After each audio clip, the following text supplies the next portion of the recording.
profils qualifiés et répondre aux besoins des entreprises.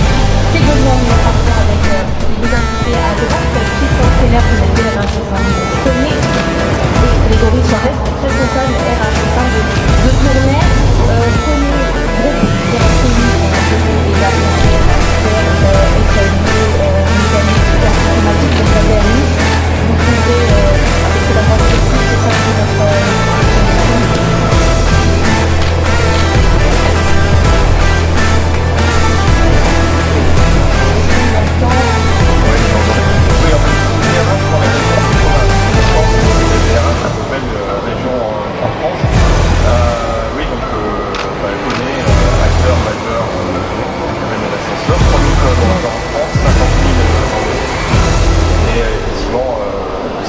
implanté à Nice avec une direction générale sur l'île de France et des besoins effectivement récurrents. Alors justement, vous recrutez toute l'année. Nous recrutons environ 300 personnes par an, dont 200 techniciens. Et donc on a bien entendu d'autres besoins, essentiellement sur les populations commerciales et managériales.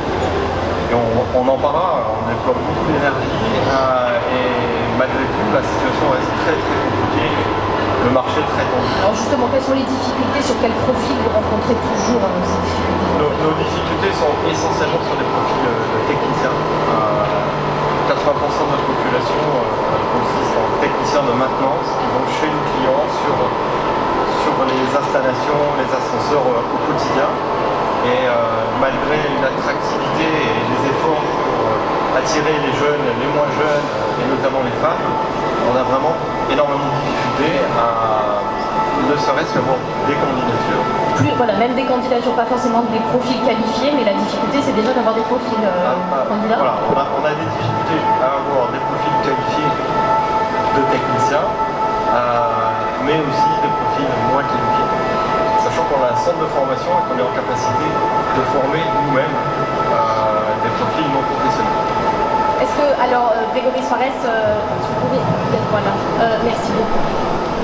Vous êtes Tourner, spécialiste des emballages techniques à Grasse depuis 1833. Donc une entreprise familiale, pas du tout le même profil que le groupe Tourner. Et pourtant, est-ce que les difficultés sont les mêmes? Est-ce que vous partagez ce constat, ces difficultés de recrutement? Nous, on partage complètement le même constat, effectivement. Alors on est un petit peu plus petit, c'est encore une société familiale qui rayonne au niveau mondial, puisqu'on est à 70% à l'export. Et on a effectivement sur le bassin d'emploi c'est quand même des problématiques sur des postes de techniciens, sur des postes en production. Alors les postes en production, on a travaillé avec le CFA Provence et l'Atelier-Provence, on a créé notre école interne pour justement ces métiers-là, il y a une dizaine d'années maintenant. Donc on a réussi à attirer des profils peu industriels, à les former, à les intégrer dans notre entreprise. C'est vrai qu'aujourd'hui on déploie cette école sur des métiers support à la production, mais sur d'autres techniciens, on a tout à fait une problématique de trouver des techniciens qualifiés en maintenance, notamment pour intégrer une équipe. Alors, l'un et l'autre, comment vous expliquez ça, ces difficultés-là qui demeurent? Alors, on a probablement un sujet d'attractivité et de connaissance de nos métiers. C'est pour ça que nous sommes tous ici aujourd'hui, notamment. On a aussi dans notre constat malheureusement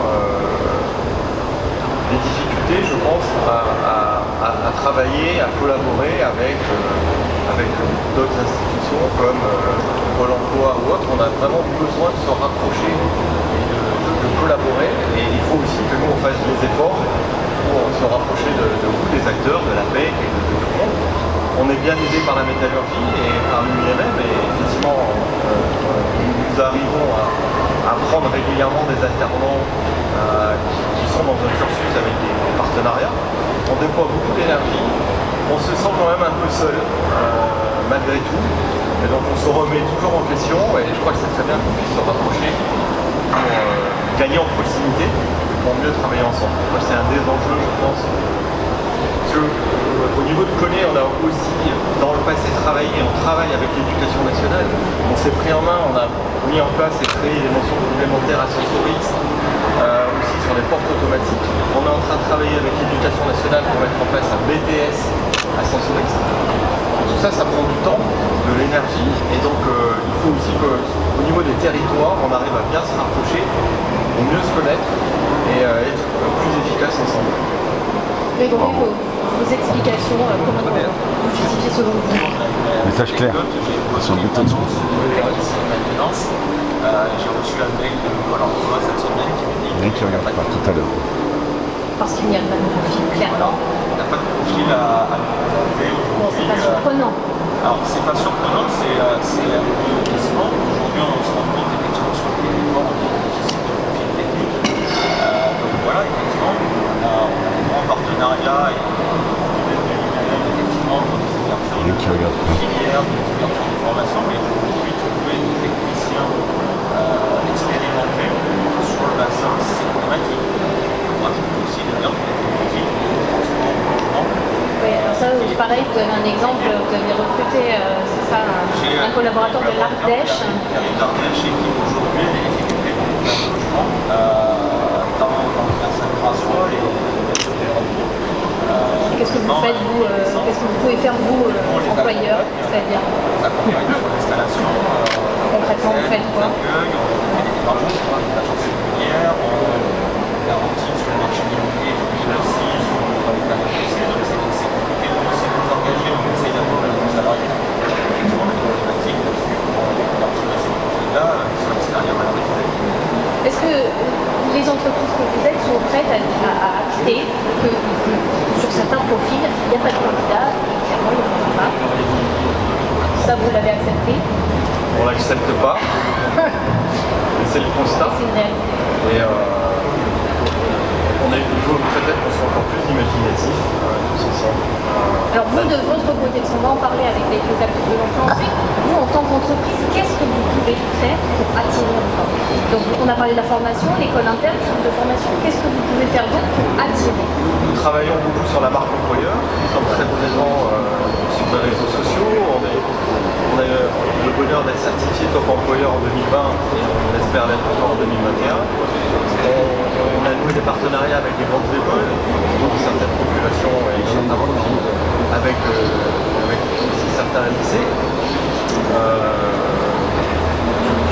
Sincèrement, je vois difficilement ce qu'on peut faire différemment. On travaille aussi au niveau de la fédération des associations et pour vraiment essayer de communiquer sur nos métiers. On est très actifs, je crois que...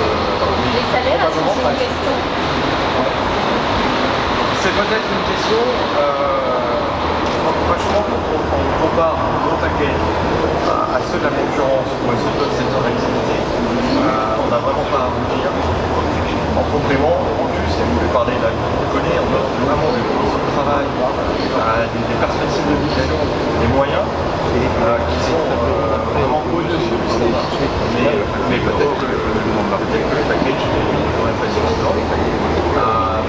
Mais ma conviction, c'est d'abord un sujet de problème d'attractivité, de mieux se faire connaître. Voilà, la priorité, c'est ça, pour vous, c'est mettre l'accent sur la... Grégory, qu'est-ce que vous, entreprise tournaire, vous pouvez faire pour attirer encore de plus?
bien, ça fait du bien à nos clients.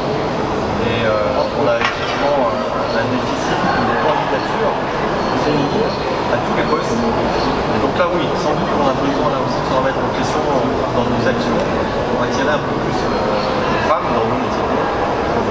Est-ce que vous êtes resté optimiste ou est-ce qu'à un moment, comme vous disiez à un moment, on a tout fait? Non, mais on reste optimiste parce que d'abord, je pense que c'est dans notre ADN, mais aussi parce qu'on n'est pas seul malgré tout. On travaille beaucoup avec les mêmes, avec la métallurgie, on vous l'a dit, avec l'éducation nationale. Il faut qu'on se rapproche tous, qu'on communique. Pour moi, la clé, c'est la proximité. Il faut apprendre à mieux se connaître. Nous, on doit sans doute parler différemment de nos métiers. On doit vous les faire peut-être découvrir aux différents acteurs et mieux comprendre ce que vous pouvez nous apporter. Je pense que c'est ça la clé, la proximité. Aujourd'hui, on a des plans aussi qui sont avancés. Même une question pour avancer. Parce qu'on a des sociétés à faire évoluer et à faire perdurer.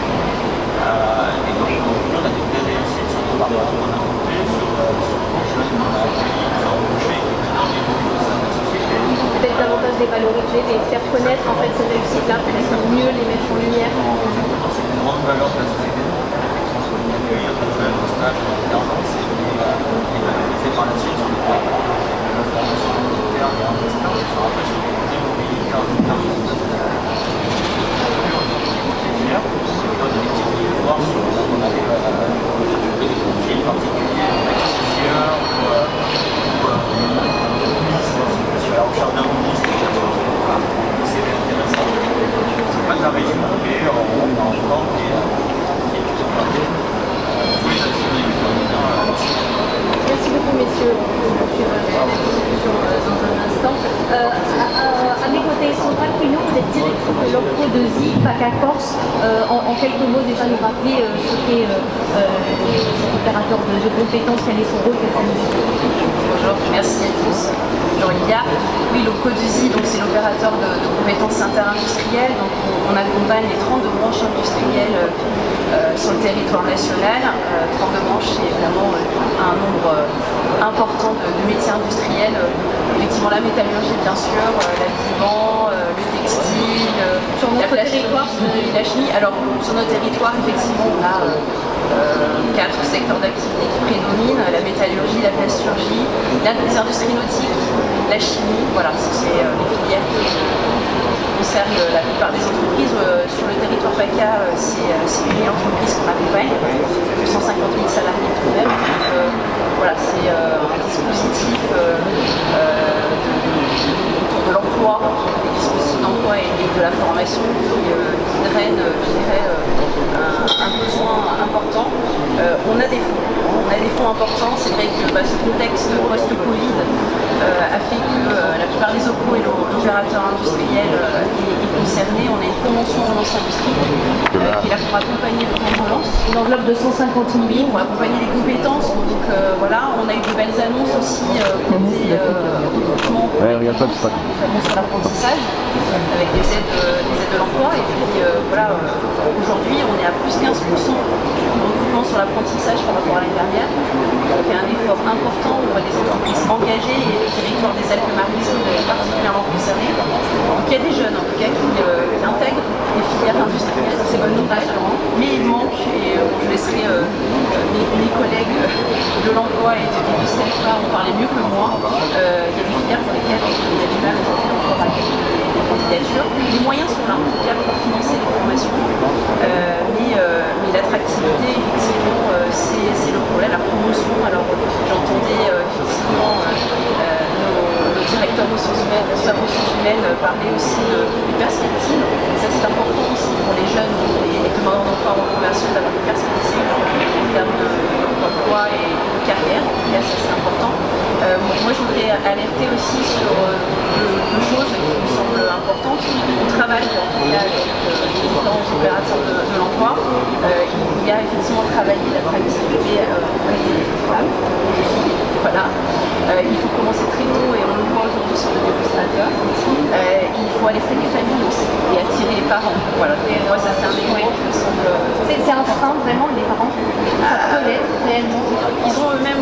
leurs préjugés sur les filières et Peut-être encore plus quand on a une fille. peut-être aussi. Voilà. On en a eu beaucoup hier, ces jeunes femmes finalement assez intéressées, il faut les capter et capter leur famille. Donc c'est vraiment aussi, voilà, sur le grand public aussi, changer vraiment cette représentation erronée de l'industrie. Et puis il y a un travail à mener, je pense qu'on demande encore sur l'élargissement aussi des attentes des entreprises. Voilà, j'attendais des profils techniques, alors c'est difficile de les trouver. Hein. Pour toutes les filières, on est métier en tension. Et donc, il faut élargir un peu. Et c'est vrai qu'on se coordonne beaucoup là depuis 2-3 ans sur les préparations opérationnelles en emploi qui ont plusieurs effets. On va capter des candidatures, d'ailleurs féminines aussi. C'est la préqualification, la découverte des filières. Et ça produit ses effets, puisque derrière, c'est des embauches en alternance, et on a 80% d'insertion dans ce dispositif. Donc voilà, c'est quand même une trentaine de lycées, préparation opérationnelle en pratique utile, qui sont sur le territoire, et on en a déjà 3 qui sont terminés en spécialisation de la maritime. Il y en a une prochaine d'ailleurs sur la filière de sensoriste, qui démarre bientôt. Donc voilà. Du positif. Voilà, c'est un peu chaud. Ouais. Et voilà, en tout cas, voilà, il faut innover sur les dispositifs de l'emploi et vraiment se coordonner Innover ensemble avec les entreprises. C'est très les réalités des besoins, travailler l'identification des besoins, comprendre l'environnement. Voilà, c'est vraiment on fait pas du sur-mesure, mais il faut être un peu plus large sur nos attentes en termes de profil, parce que toutes les filières sont L'envers vous parliez de la convention Relance Industrie, les entreprises peuvent en attendre des résultats à quel horizon? Parce qu'effectivement, cette période Covid aura eu là de positifs, beaucoup de dispositifs ont été enclenchés, mais leurs besoins c'est maintenant. Quand est-ce qu'ils peuvent... Alors, je dirais que c'est tout de suite en fait. Voilà, il y a des dispositions plus à long terme. Je pense au développement des compétences des salariés en poste. Forcément, si on est aussi sur de la certification, sur des dispositions, mais si on est sur la professionnalisation des acteurs parce que leur métier évolue, parce qu'ils évoluent à l'intérieur de l'entreprise, là c'est maintenant et maintenant les formations peuvent aller assez vite. Après, il faut se coordonner, faire en sorte qu'on ait un nombre suffisant de salariés en place et on pose dans les entreprises pour ne pas perturber la production, l'activité. Merci beaucoup, Sandra Queneau, le code de Zipaca Corse. Jean-Pierre Dos Santos à vos côtés, bonjour. Vous venez d'Istres, vous avez implanté le CFF. Quelle est son appellation? C'est Provence de Sud, mais c'est tout pareil. Voilà. Bien sûr, en particulier aujourd'hui. Voilà, vous êtes un conseilliste, mais vous avez une présence partout en région. Présentez-nous un petit peu. Alors, en 3 chiffres également, on peut dire ça le CFAI aujourd'hui c'est intégré dans un cadre plus large de la formation du Sud, qui intègre effectivement une dimension régionale. D'abord les hommes qui sont collaborateurs et collaboratrices qui tous les jours qui travaillent au quotidien pour accompagner les entreprises dans les emplois et les emplois. 92% de transformation à l'issue du parcours en apprentissage, transformation à l'entreprise, et 1350 apprentis cette année, c'est-à-dire 10% des solutions dernières et 12% du secteur. C'est 15, on n'est pas très loin, on est effectivement dans ce sujet-là, avec une préoccupation importante, c'est effectivement avoir des réponses de proximité avec des partenaires, des partenariats avec l'éducation nationale. Depuis très longtemps, on a travaillé en 2006 dans cette région et en particulier sur le secteur niçois, cannois et grassois avec l'éducation nationale pour accompagner les jeunes sur l'apprentissage, niveau bac, niveau BTS, niveau ingénieur et niveau licence avec l'université. La chaîne complète est ouverte. Aujourd'hui, la préoccupation, alors bien sûr, on travaille que pour des centaines de pays, avec elle, dans le parcours de formation, il a dit tout à l'heure, dans la création d'écoles internes, des parcours d'accompagnement, on a décliné sur les parcours d'apprentissage, la demande d'existence, le travail c'est vachement. On en travaille beaucoup aujourd'hui en particulier avec Pôle emploi, sur tout ce qui va être capacité d'orientation des jeunes et des moins jeunes vers le métier industriel et en particulier avec des moyens un peu innovants. On a fait une première ouverture, mais peut-être que je vais en parler tout à l'heure, sur un espace dédié qu'on appelle la fabrique de l'avenir, faire découvrir des métiers à un ensemble de population, quel que soit leur âge, avec des scénarios associés en matière de découverte sur les grands métiers qui sont en fonction. Moi, j'ai des mécaniciens, des ingénieurs, des mécaniciens, des électriciens, au moins sur cette grande là les grands maintenanciers, voilà, et après on a des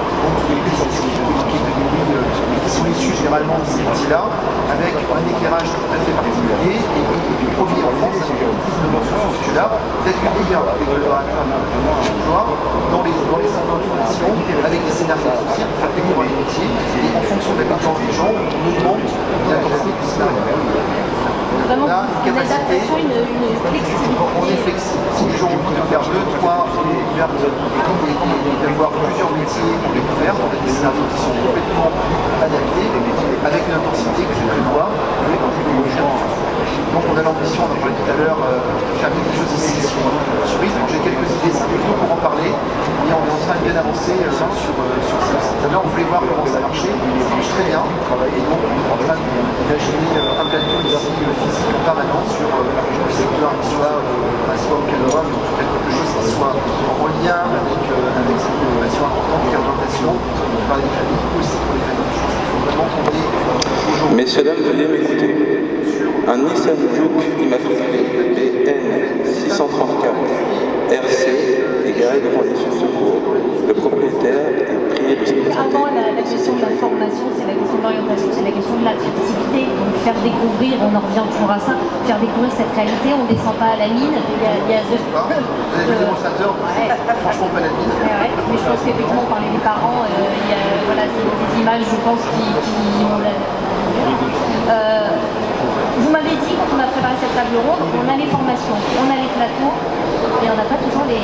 On n'a pas toujours les candidats ou les candidates, c'est un vrai sujet. Donc ça, on y travaille, ces schémas d'orientation font qu'à un moment donné, on peut commencer à avoir des ressources qui vont s'intéresser très tôt et très jeune sur ces volets-là, de façon à ce qu'on puisse justement traiter dans la chaîne d'orientation les choix qui vont venir. Je ne crois pas qu'on puisse aujourd'hui dire, tiens, on arrive quelque part, il y a l'avenir, on va devenir mécanicien, mécanicien sur l'heure, ça marche pas très bien.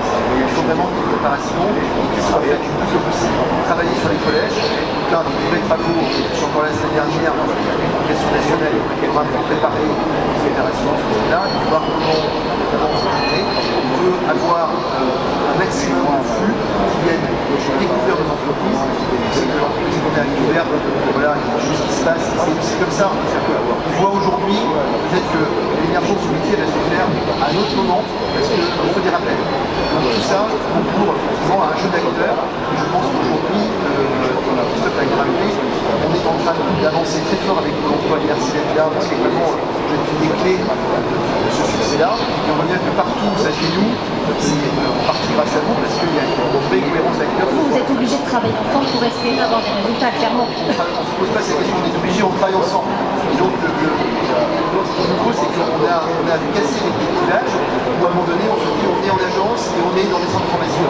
Et on est dans un endroit tiers, quel que soit, on s'en fout que ce soit des appels de formation, c'est pas grave, ça peut utiliser par exemple, imaginons qu'on se prend des plateaux pour qu'on puisse avoir la capacité en permanence d'avoir des possibilités de découverte de l'orientation. Ça, c'est fondamental. Parce que c'est comme ça qu'on rencontre les chaînes. Aujourd'hui, on ne peut pas attendre qu'on ait des postes et c'est trop tard. Il faut vraiment construire cette construction-là pour avancer les deux aussi. C'est formidable. Nous sommes réussi sur ce territoire-là. C'est des cours qui sont à peine, malheureusement.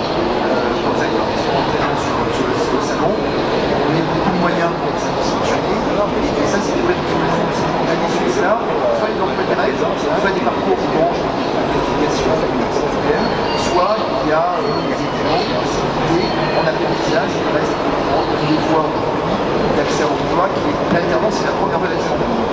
Absolument qu'on soit dans cette vallée-là et cette capacité d'accompagnement, d'orientation et d'animer. Merci beaucoup.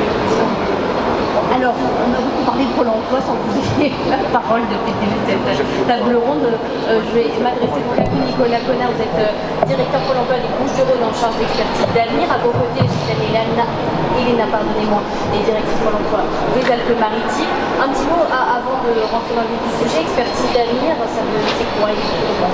Je pense que c'est en partie une réponse aux interrogations tout à l'heure des chefs d'entreprise. La volonté du Pôle emploi PACA Sud, c'est de faire la promotion des filières. Il y a des grandes filières. La filière industrie, c'est une des grandes filières de la région. Et donc, ça veut dire que nous, on met des moyens sous l'impulsion du directeur régional.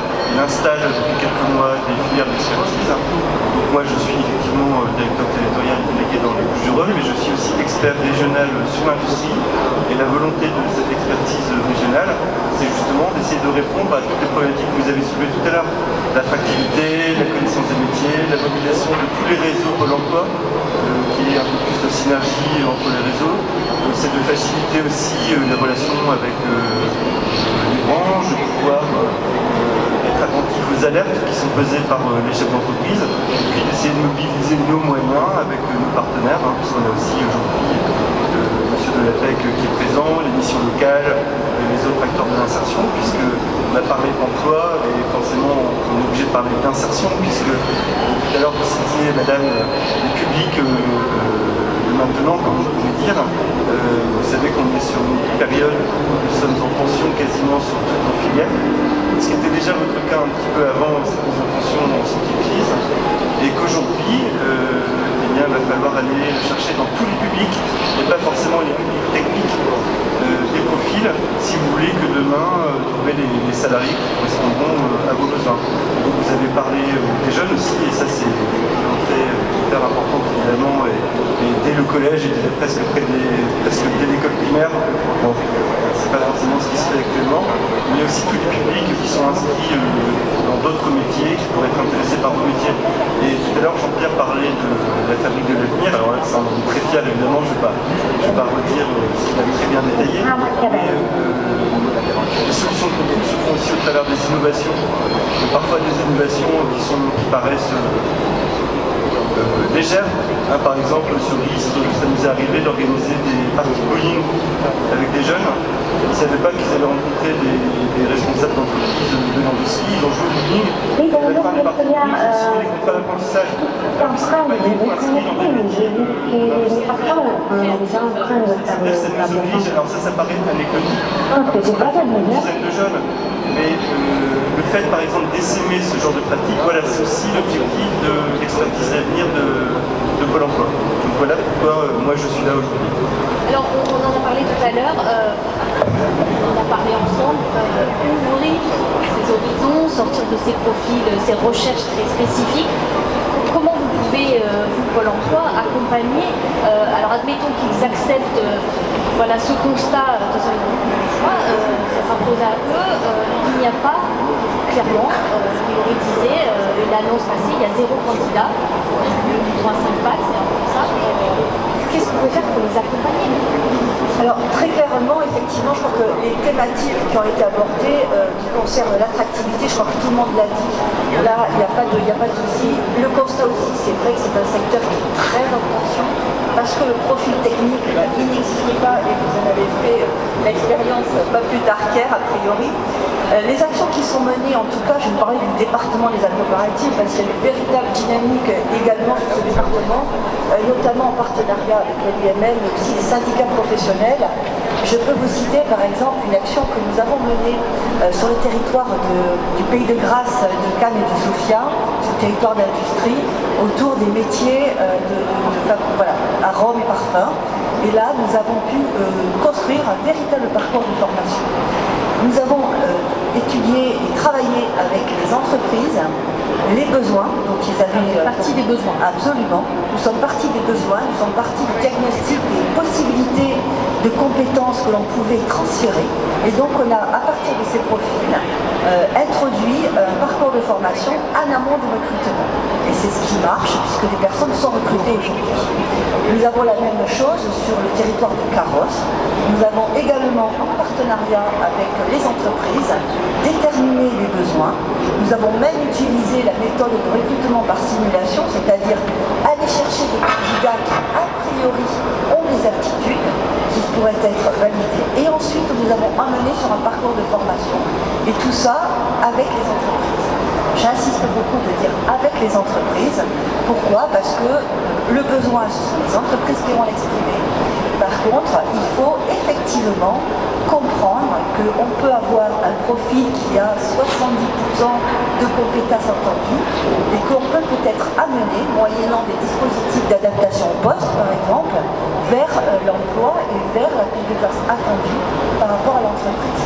Alors, les entreprises à nos côtés sont aussi, je pense, conscients de ça et travaillent sur cette attractivité et sur cet accompagnement nécessaire. Alors, vous m'aviez dit, on est prêt même à aller peut-être s'approcher justement de secteurs qui pourraient en difficulté, et pourquoi pas faire bénéficier votre secteur.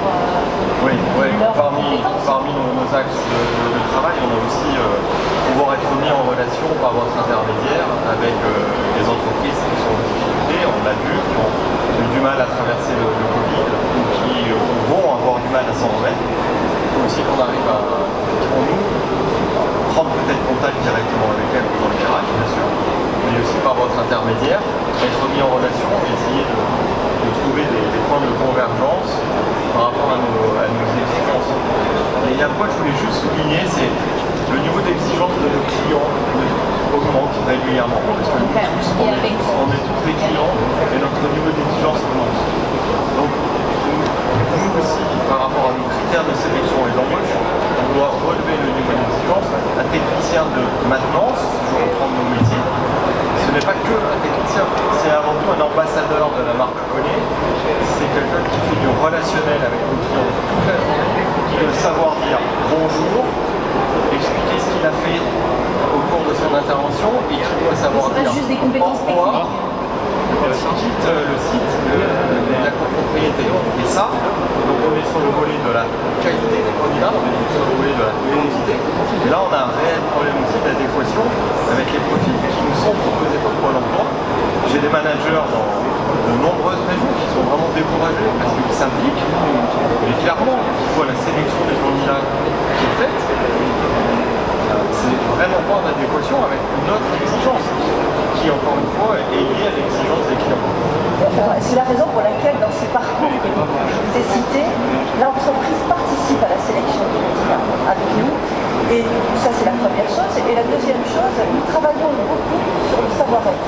Parce que vous avez complètement raison, le profil d'un candidat aujourd'hui, ce n'est pas que les compétences. Ça, c'est récent, clairement, dans l'industrie, c'est pas ce qu'on cherchait. Le savoir-être. Et nous avons des prestations que nous pouvons tout à fait diligenter dès qu'on a un profil qui peut peut-être correspondre, de façon à ce que le savoir-être soit pris en compte.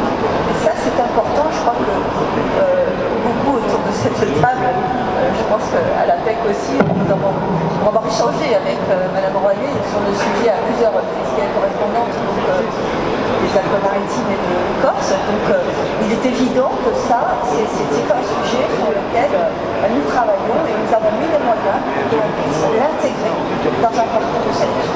Oui, tu as raison. La sélection par les entreprises, mais même à l'entrée en formation, c'est aussi le dispositif, par exemple, des actions d'adaptation avec RPE, que vous sélectionnez des candidats même à l'entrée en formation, ou que vous soyez présent au moment de l'entrée en formation, ça c'est important.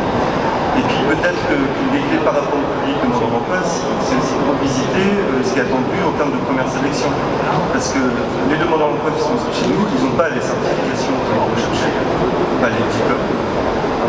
Et le travail aussi par une approche compétence, il nous paraît aussi important pour aller chercher des nouveaux candidats. Est-ce qu'il faut des bac plus 2 pour faire échafaudeur, par exemple? Est-ce qu'on ne pourrait pas revisiter certains parcours en se disant, ben voilà, c'est quoi les compétences seules qui sont attendues? Vous vous rendez des comptes à vos clients, ils attendent des compétences pour faire des réalisations. Donc peut-être qu'il y aurait, là je m'adresse aux RH évidemment, mais il y a une approche différente à avoir par mouvement, qui est un peu française, sur l'approche par diplôme, en se disant que peut-être que l'approche compétence, elle peut aussi changer un peu les choses. Grégory, justement, c'était tout l'enjeu de l'école interne il y a une dizaine d'années, c'était justement d'offrir des emplois à d'autres personnes. Et aujourd'hui, on dit que la personne a été dire il n'y a pas d'argent dans le métier. Donc ça, il y a un accord. Et effectivement, le savoir-être, les cours d'autonomie de la parce qu'après, en interne, on forme avec notre école des salariés. Ça, c'est parfait, on arrive à le mettre en place sur certains métiers. Par contre, effectivement,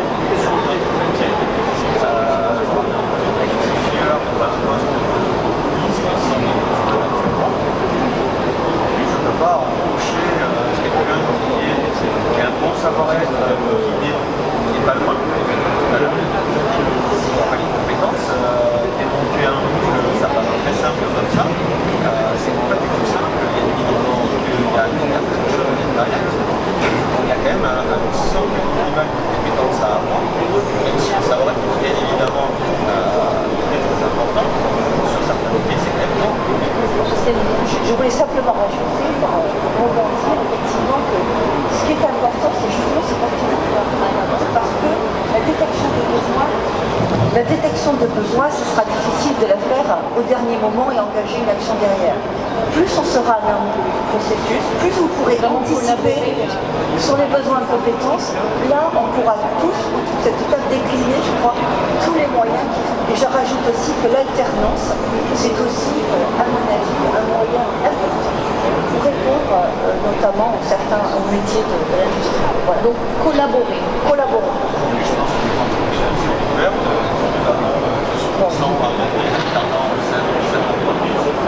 a fait régulièrement les coachs de faire des visites d'accueil pour l'emploi. On a fait une classe, on a fait les acteurs et à des entreprises à pouvoir faire des choses.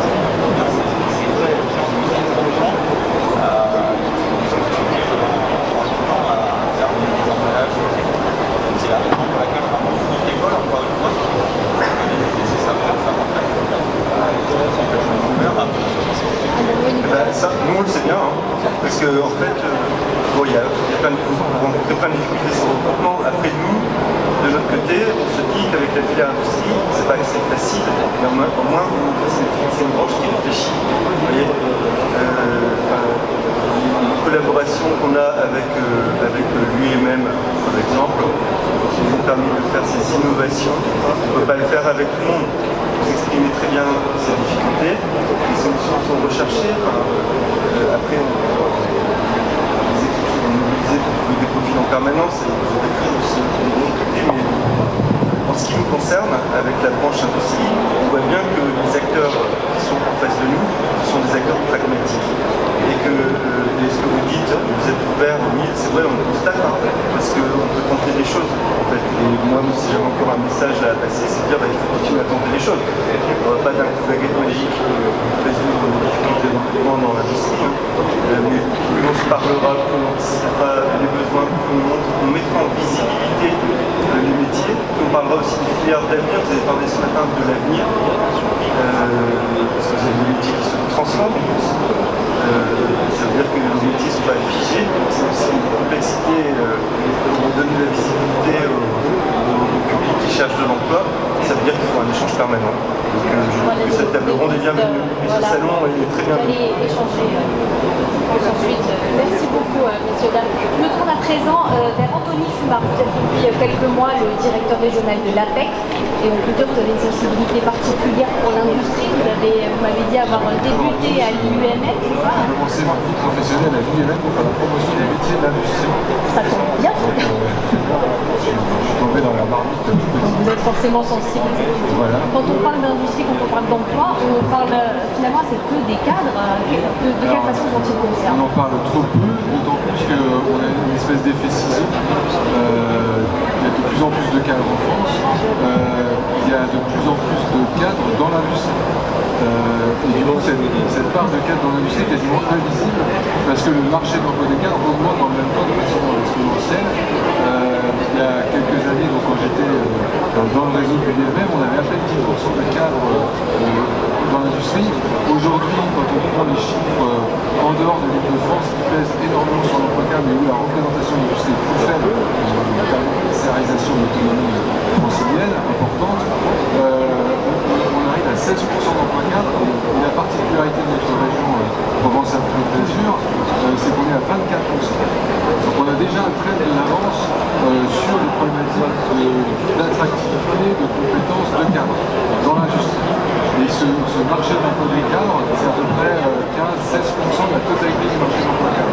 Donc c'est très difficile de faire entendre la voix de l'industrie sur un marché qui est dominé par le secteur tertiaire, alors même qu'il y a une forte croissance. Et pourtant, dans le secteur industriel, dire que l'évolution des compétences fait qu'on a de plus en plus de besoins de cadres me semble être un facteur attractif, notamment pour les familles, qu'il faut convaincre avec des moyens toujours difficiles de confier à leurs enfants des parcours scientifiques à l'école, techniques, pour que leur progéniture fasse de très belles carrières, réalise une vie professionnelle qui les épanouit tant au travail que dans leur vie tout court. Et ça, je pense que c'est un sujet comme là, alors, sur l'emploi cadre, on en parle beaucoup.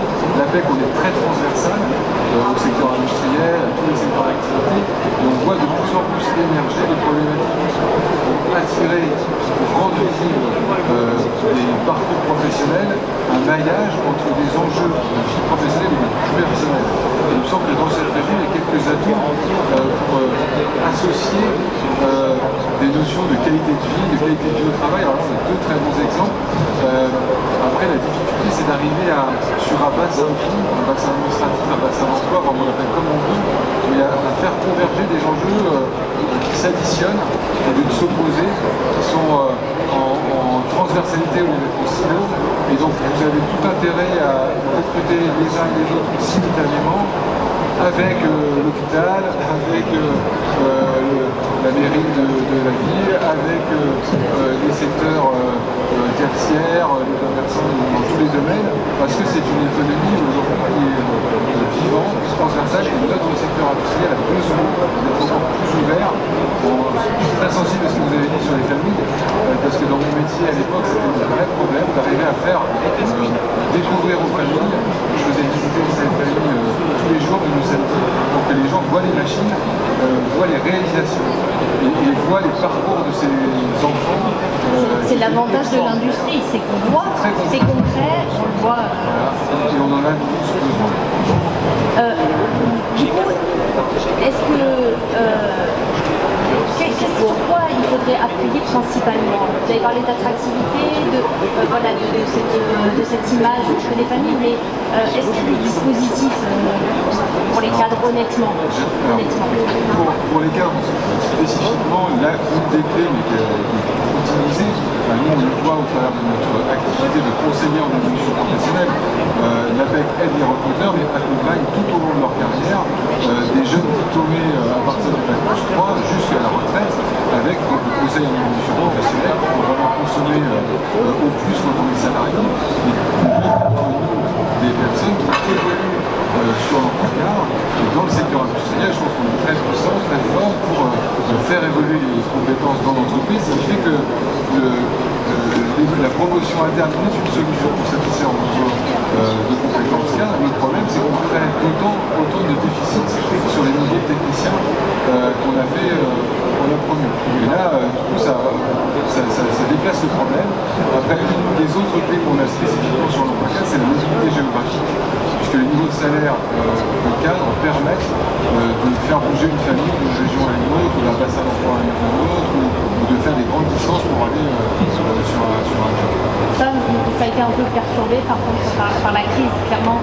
C'est l'incertitude aujourd'hui. C'est vrai qu'on a un bouleversement sur l'organisation du travail, le management, l'impact du télétravail, et qu'il va nous falloir quelques mois encore, je pense, pour gérer tout ça. Parce que c'est vrai qu'aujourd'hui, c'est un sujet clé dans la projection pour les salariés, les actifs sur leur vie future, leur vie actuelle.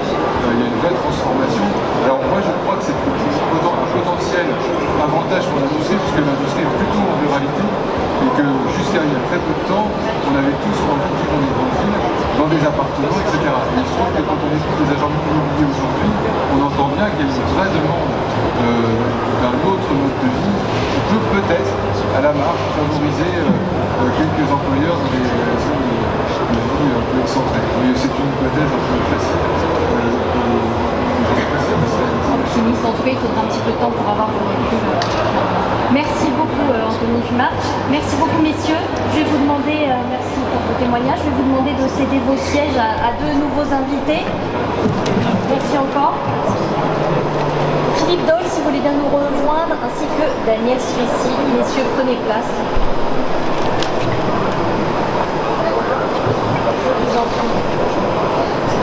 Installez-vous. Philippe Dole, vous êtes inspecteur général des affaires sociales et depuis un an, quasiment jour pour jour, vous êtes président de la FEDEC France, la FEDEC nationale.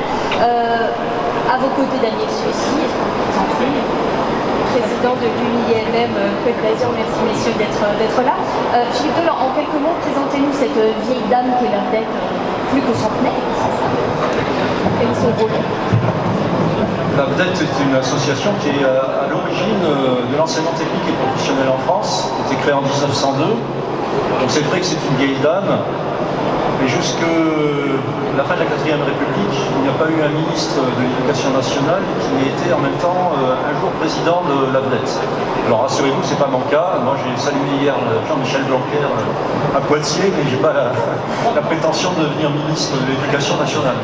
Moi je viens du secteur travail, personnellement, c'était ma vie professionnelle, je connais bien l'entreprise et le monde professionnel. En tant qu'au départ inspecteur du travail, et puis j'ai rejoint l'IGAS en 2005. J'ai dirigé le Fonds paritaire de sécurisation des parcours professionnels jusqu'à ce qu'il soit transformé par la loi de 2018. Et je travaille actuellement pour Elisabeth Borne sur une mission concernant la résorption des tensions de recrutement dans des branches qui se sont engagées à agir dans ce domaine. D'ailleurs, j'en parlais avec monsieur Fessy, le président de l'UMM de cette belle région. Alors justement, la ministre du Travail vous a confié une mission pas des moindres, proposer des pistes d'action aux partenaires sociaux en vue de résorber les métiers en tension, dont l'industrie bien évidemment. Quelles sont ces premières pistes C'est un sujet qui n'est pas nouveau. Au début de ma carrière, on cherchait déjà des chaudronniers, pilotes, soudeurs. Quand j'étais dans les Alpes du Sud, et c'était dans les années 76-77, on me situait, donc c'est une vieille histoire. En fait, ce qui se passe très simplement, c'est que premièrement, on est sur un marché qui est concurrentiel, il ne faut pas oublier qu'aujourd'hui, les jeunes en particulier, qui sont les salariés et les talents de demain, qui viennent vers l'entreprise, quelle qu'elle soit, ont une capacité à se projeter et à voir quelles sont leurs perspectives d'emploi et d'évolution avec des applications, je peux vous donner des noms, qui vous mettent en évidence les contenus de métier, les formations, les certifications, c'est-à-dire les diplômes qui permettent de les exercer, et même la rémunération, y compris dans la ville dans laquelle on est centré. Donc tout ça sur la même application, et pour l'avoir vérifié avec les branches avec lesquelles je travaille, ces informations sont fiables. Soit dit en passant, ils sourcent beaucoup de données chez Pôle emploi, qui d'ailleurs a fait des progrès considérables au cours de ces 10 dernières années. Voilà, donc je le disais tout à l'heure, les entreprises, pour pouvoir résoudre cette question, doivent travailler de manière dans une approche globale. C'est-à-dire qu'il y a un sujet qui concerne les jeunes, l'orientation des jeunes, il y a un sujet, je viens de le dire, de concurrence, tous les secteurs sont en concurrence, y compris la défense nationale, qui n'est pas en reste dans la communication et la façon d'attirer des jeunes. On a un changement démographique en cours et on a un changement de culture générationnelle. Donc tout ça, ça bouleverse totalement les perspectives et ça veut dire qu'il faut déjà travailler sur ces questions. Après, on a des métiers qui ne sont pas connus. On a des perspectives d'évolution qui ne sont pas connues, qui ne sont pas valorisées. Et ceux qui sont chargés d'accompagner les personnes, qu'elles soient jeunes ou adultes, c'est-à-dire les enseignants, les principaux de classe, les principaux de collège, les conseillers Pôle emploi, les conseillers des missions locales, les conseillers en évolution professionnelle sur les questions de reconversion, toutes ces personnes-là ont une connaissance limitée de la totalité des métiers. En fait, compte, cette connaissance elle est liée à leur vie et à la rencontre qu'ils ont pu avoir au cours de leur vie professionnelle. Donc sur ce point-là, il y a un travail à faire pour que ces personnes qui sont, je vais appeler les influenceurs, je parle plus de prescripteurs, c'est fini ça, cette période-là, on est sur des influenceurs et leur rôle est clé. Eh bien, il faut que les branches professionnelles, que les acteurs économiques conduisent des pratiques qui permettent à ces personnes de mieux connaître les entreprises, de mieux connaître les métiers, de faire en sorte que les travaux qui sont menés dans des organismes qui s'appellent les observatoires paritaires des métiers et qualifications, qui sont de grande qualité, qui permettent de situer l'évolution des métiers, que ces travaux-là soient mis à disposition de ces personnes, et puissent être en permanence dans une situation de veille et d'adaptabilité sur un système qui se transforme en permanence. Donc on a tout à l'heure faire remonter en fait toujours les besoins à la source, voilà, à ces influenceurs. En fait, on a beaucoup d'outils. Je vais prendre une image, vous qui êtes dans un monde maritime et méditerranéen. Vous savez, sur un bateau, on a un moteur, on a un arbre de transmission, une hélice, des pales. Bon, déjà, les pales, il faut les mettre ensemble. Ça ressemble quelque part à un propulseur. puis en général, il faut tourner dans le bon sens, sinon on recule. Donc il me semble que ce qui est important, c'est que finalement, on ait cette approche globale, on travaille simultanément sur tous les termes de la question. Donc l'attractivité, il en était question tout à l'heure, mais les métiers peuvent être attractifs.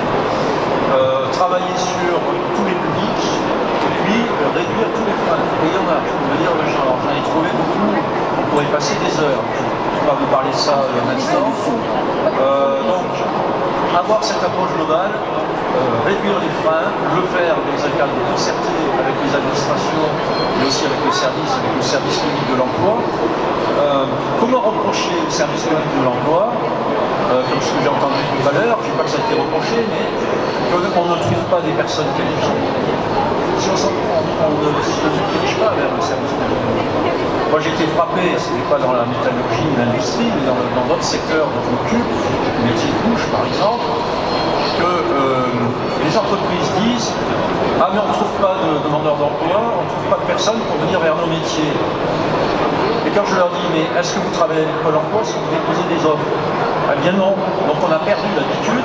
Pourquoi? Parce qu'à un moment donné, on a pu avoir une situation déceptive, on a pu être déçu de la nature du service apporté, et donc à partir de cela, on s'est détourné du service public de l'emploi. Or, c'est là qu'on a bien sûr les personnes, la main-d'œuvre disponible. En France, je ne sais pas si vous le savez, on a 10 000 recrutements par jour. 10 000 des recrutements par jour. C'est une machine à laver. Ça tourne en permanence. Donc, quand on dit qu'il y a 300 000 personnes, 300 000 postes de travail qui ne trouvent pas de preneur, ça n'est que 30 jours de mouvement d'emploi. Il faut toujours avoir ces notions en tête. Hein. Donc la question finalement autour de cela, c'est de faire en sorte que les entreprises effectivement fassent connaître là où les personnes sont disponibles, les besoins, donc auprès des autorités académiques, avec toutes les organisations qui s'y prêtent, auprès du service public de l'emploi, auprès des missions locales. Un travail global. Hein, les missions locales, si vous vous en souvenez, c'est 1 100 000 jeunes accompagnés aujourd'hui, 1 100 000 jeunes accompagnés par le réseau. C'est aussi un réservoir de main-d'œuvre possible.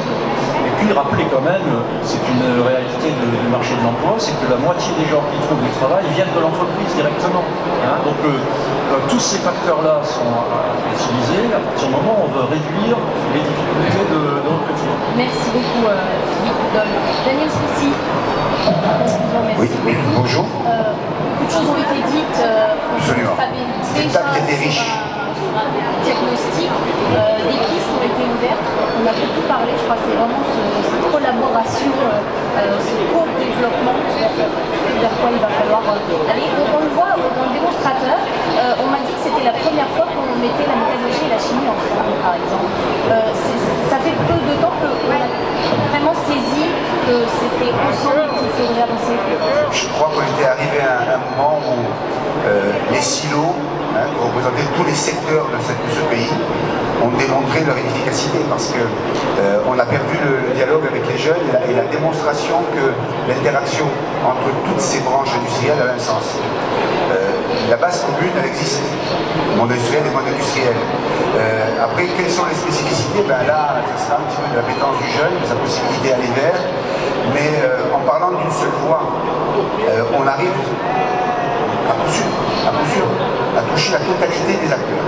Les parents en particulier. On parle des jeunes, n'oublions pas que les parents ont besoin d'avoir une garantie sur ce qu'on va leur proposer.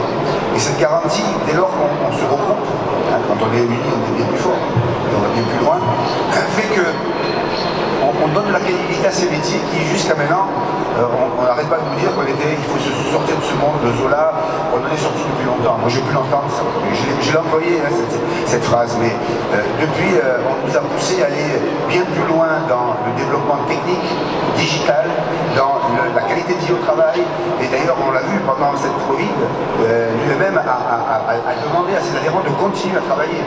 Ce qui veut dire qu'on n'a pas voulu arrêter même la production parce qu'on pouvait se donner les moyens à travers nos savoirs et notre pertinence dans la sécurité sanitaire, donc c'est un des paramètres.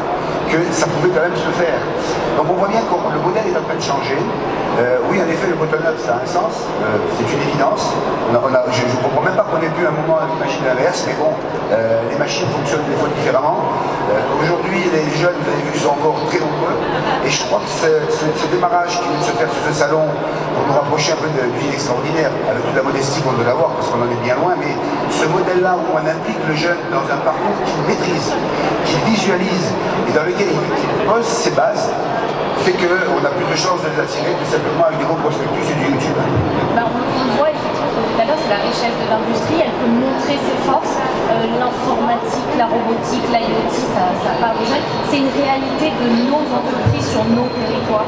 Alors, je n'arrête pas de le dire, j'ai eu la chance il y a 1 an et demi de pouvoir, à travers mon poste de vice-président de la Chambre de commerce et de l'industrie, en charge de l'industrie, de faire cette fameuse analyse que Louis nous a faite en venant de Bercy, où on a démontré que 30% de notre PIB dans ce département du 06 provient de l'industrie. Alors vous imaginez le choc pour certains politiques qui nous disent c'est pas possible. On est avant tout un terrain touristique.